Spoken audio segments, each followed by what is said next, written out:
Okay. Yes, sir. Go ahead. Well, good afternoon. I don't have anything prepared. I'm just prepared to answer questions. Sir, what happened to the TWG meeting? The TWG conducted a siguro, more specific goals, defining clearer the actions to be taken by the member agencies, the subgroupings. Probably I'll leave it to the ICI spokes to expound on that further. Sir, napag-usapan sa TWG yung mga updates with regards dun sa mga auctions ng mga sasakyan ng mag-asawang Bugatti?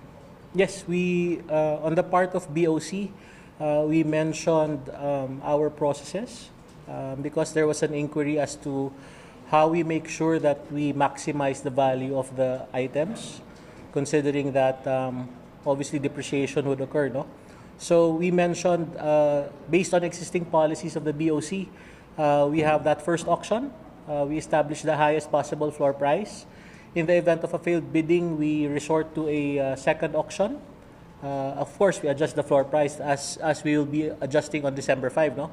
And then if that would still result to a failed bidding, after the second failed bidding, we can resort to direct offers, meaning to say the BOC can entertain officers from interested parties as to the valuation for the item subject of the forfeiture. So yung apat po yung schedule niyo for when and magkano yung presyo? Ano ba, 50% of hindi naman? Hindi naman. Sige. Buy one, take. So the second auction for the 4 vehicles that were subject of a failed bidding is on December 5, 10 o'clock a.m. There will be public viewing at the PUC grounds from December 2 to 3. That's also the period within which the bidders are supposed to submit their documentary requirements. Now, to your question as to the pricing, the Toyota Tundra will now have a new floor price of 3.4 million mahigit, no? For the Toyota Sequoia, its new floor price is around 4.6 million. For the Rolls-Royce, if you recall, this was in the 45 million range, is now at 36 million mahigit. 45? From 45 to 36.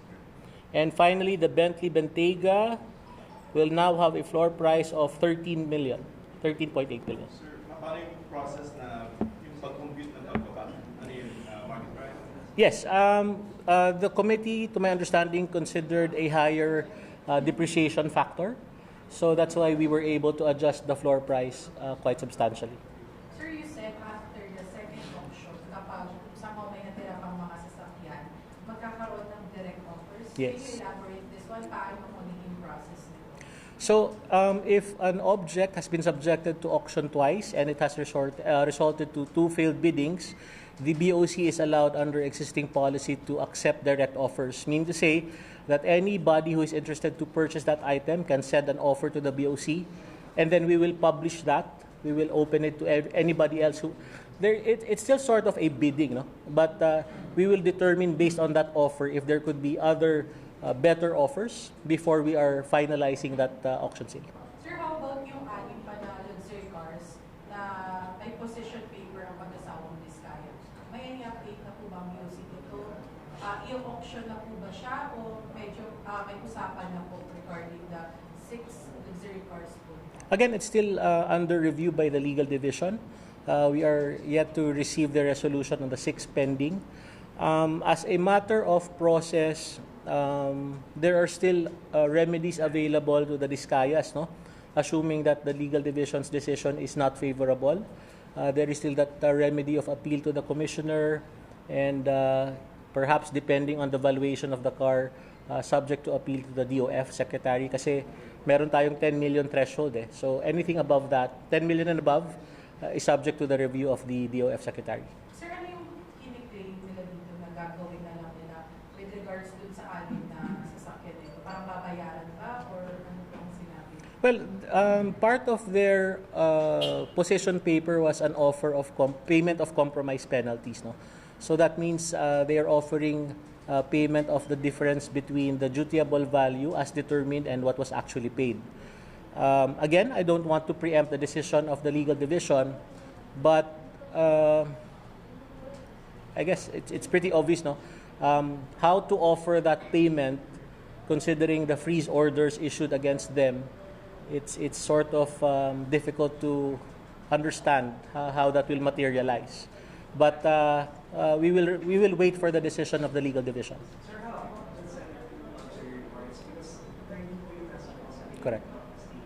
did we find any irregularities towards the Senate reports and possibly auctions? I saw the initial report for the 17, no? Based on what I've seen so far, okay naman yung documentation, okay din yung duties paid, no? But we have to remember, the Bureau of Internal Revenue already issued a notice of distraint and levy. We were also in receipt of that notice, and it's commanding the BOC to turn over properties of the Discayas to the BIR, no? So, I think it will be coordinated with the BIR because they have to take custody over the 17 pang remaining. Sir, sorry. Yes. Ko lang dun sa sinabi niyo na direct offer. Kanino na po offer siya direct? Meaning, anybody can really send their offers, no? That's why it's a direct offer. It is the only instance that the BOC can accept direct offers if we first offered it to the public and it resulted to 2 failed biddings. Now, similar to the Bugattis, it has already been subjected to 2 auctions which failed. That's why the BOC is now accepting direct offers for the Bugattis. Sir, so far, kung saan parang consensus na sa like, I remember last time, yung first auction, yung mga lumapit sa inyo na kapag mas bumaba yung presyo, they are interested in purchase these cars. Ngayon po ba, mas mataas ba yung hopes natin na these 4 cars will be sold on the second? Definitely. In fact, if you recall, one of the bidders said that if the Rolls-Royce was in the 30 million range, no, they would be interested to participate. So we're hoping that by lowering the price, we are encouraging and enticing more bidders to participate, which would eventually lead to better competition. No? Kasi in the sealed bid envelope system, when you open the bids, if there's a difference of I think 10%, no, from the highest to the second one, it's called clustering, no? And then after that, there would be 3% increment increases. So hopefully by enticing more bidders to participate, we're hoping to generate more revenue. And ilan na po yung target natin na ma-generate the revenue? Because if I'm not mistaken, last time, 110 million. So ngayon po na mas lower na yung presyo ng mga sasakyan, ilan yung target revenue natin sa pitong auction? Siguro roughly above 50 pa naman, no? Yun yung rough computation natin. Sir, pako lang sa main direct offer. Does that mean yung wala ng restrictions? Kasi nung unang bidding natin may mga restrictions tayo na those who cannot join. Ito bang direct offers na talaga open? Meaning, who can send that offer? No? There are still restrictions, no? The restrictions in 3-2020 will still apply. Meaning to say, again, BOC employees and officials still cannot participate. The forwarder consignee still cannot make that offer, no? So the restrictions would still apply, but in terms of perhaps the floor price, no, it's no longer determined by the BOC. It will now be coming from the offeror, and if that is acceptable, and if there is no other offer that would be accepted within a given time frame, then the BOC can consider disposing of that asset under that direct offer system. Parating kayo. Sorry? Hindi mo ipaparating. Well, at the end of the day, the BOC commissioner would still have the prerogative to accept or deny the offers. No? Remember that aside from the disposition based on sale, we can still resort to condemnation or sirain na lang talaga yung mga vehicles na yan. No? So that is still an available option. Ilang attempts, sir, bago dumating po sa It's really an exercise of discretion on the part of the commissioner. No? In fact, we could have dispensed with the auction and went straight to the condemnation.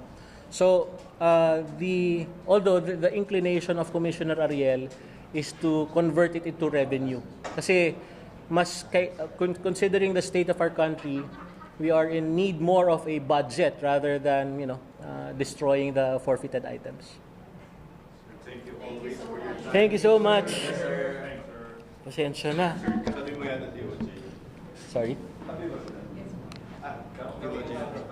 Dalawa pala. Sir, thank you. Thank you, Sir Chris. Thank you, sir.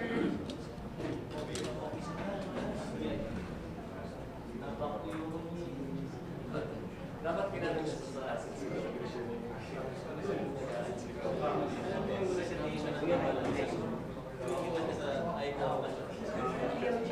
Tapos tinawag ka. Kasama na gano'n. Si Chris Migla. Ay.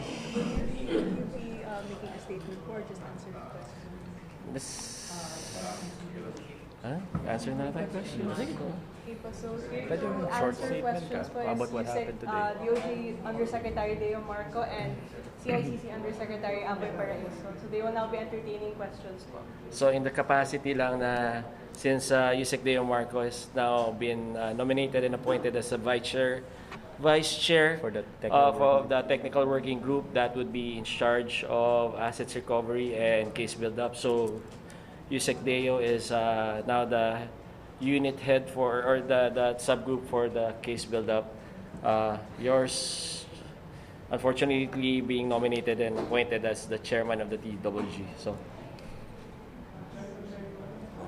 Sir, Vice Chair, DOJ and then CICC ang chair. Sir, can you give us, kasi pangatlo nyo na to, sir, na meeting na ba? And then, ba't tayo kailangan ng tatlong meeting? And what we accomplished so far? So, in terms of yung accomplishment today, we accomplished a lot today. We now have a draft proposal for a joint memorandum agreement between all the member agencies of the ICI TWG. Ito ay magkakaroon kami ng coordination. Tapos, present na rin kanina yung I think the dashboard for the coordination of the members. So dito na rin ho papasok sa dashboard yung mga request for documentation para mapabilis both the assets recovery, part of the TWG and the case build-up. Tapos magkakaroon na rin tayo ng database para andito na rin ho magdi-data dump yung mga iba't ibang agencies para whether it's for case build-up or assets recovery. So far, sir, can we quantify yun lang amount of assets and from how many individuals? So we're just working on the quantification, pull together. Like I said, kanina pa lang present yung beta nung dashboard na yan. So once that's up and running, constantly updated dyan. So in real time malalaman natin ano na yung accomplishments nung ICI both on the cases that were filed and the assets that were recovered and the assets that were frozen and prevented. I think that's more important na ma-prevent natin na ma-dissipate yung assets na ng mga involved individuals and corporations here. Sir, may utos si Pangulo sa PAAP-DOTR to coordinate with the Singapore Regulation Authorities with regard to the aircraft or assets by ex-representatives ng pag-usapan by names. Ano po yung naging tugon ng DOTR? So ang naging tugon ho ng DOTR, especially ng CAAP, is they already have I think a freeze order for the 3 aircrafts. Tapos nakikipag-coordinate sila do sa Malaysian government. So ang goal ho natin mapabilis yung pagbalik ng mga assets na to sa Pilipinas. So yun yung subject ng coordination natin. Pati yung pag-recover ng iba pang assets na hindi covered nung freeze order na yun. Sir, may timeline po ba dito sa mga rare assets na sinabi ng DOTR at CAAP? So what we know and what we're exploring is it takes about 6 months pagkasama yung extension ng freeze order at saka para makakuha ng yung not the freeze order but it just escapes me right now para makuha yung mga assets na yan. So it takes about 6 months but we're discussing amongst ourselves paano mapabilis na mapadala na dito sa Pilipinas yung mga yan. So yung owners we're also exploring that we talk to the management na sila na yung magkusa na magdala dito ng mga assets na yan. Okay? Thank Okay you. na? Ayos. Good.